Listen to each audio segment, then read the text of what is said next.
Howdy y'all, we're Group 14 and this is our culture project. Okay, I think something that I've noticed that in the American culture, people are more affectionate with one another. So people tend to like hug more. I don't know, I guess it's more physical touch. And what I've noticed in the Vietnamese culture that there's less of that. So yeah. I say in my culture, when like conversing with a friend or elder, there's a lot more contact that's going on in the conversation, especially when like they're laughing or there's a serious matter, or like they're just having a friendly debate.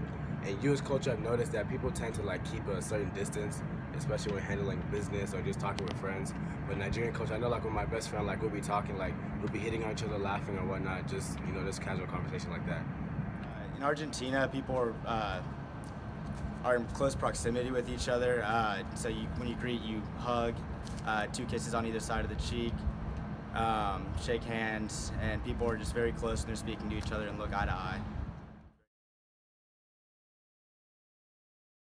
Offensive things could be like pointing at someone with your index finger, touching someone's head. I know that's kind of weird, but I know like sometimes my friends will kind of like gently touch my head. And that to them I think is like them showing like affection to me, but that's typically not an okay thing in the Vietnamese culture.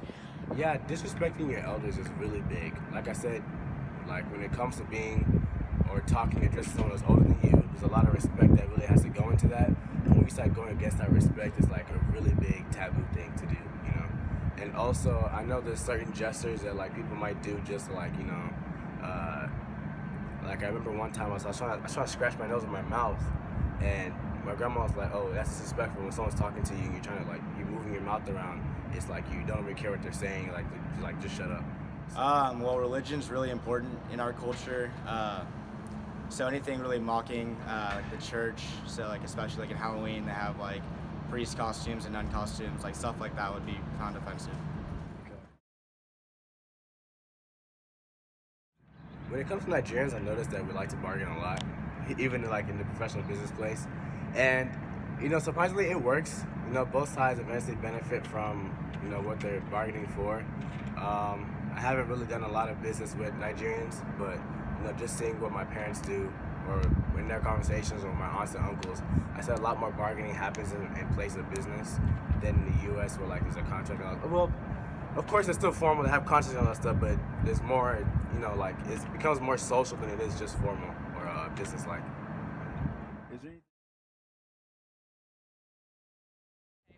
A difference that I've noticed has to do with communication. For example, I feel like a lot of my American friends talk to their parents like every single day. Like I know my roommates, they talk to their parents probably like 3 to 4 times a week. Personally, I talk to my parents like once every 2 weeks. So I think in the Asian culture, like our parents do care for us, but for a couple of things, they are less affectionate. And like for instance, when it comes to like communication, they don't keep up with us as much, and it's not because they don't care. I think it's just difference in cultures. So. The biggest difference I'd say is like the respect for elders. Like that's something that's really big. Like even when you first see somebody that's older than you, like your parents, you greet them. You say hello, hi, good morning, stuff like that. In the U.S., it comes off more formal, but to us, it's something that you have to do.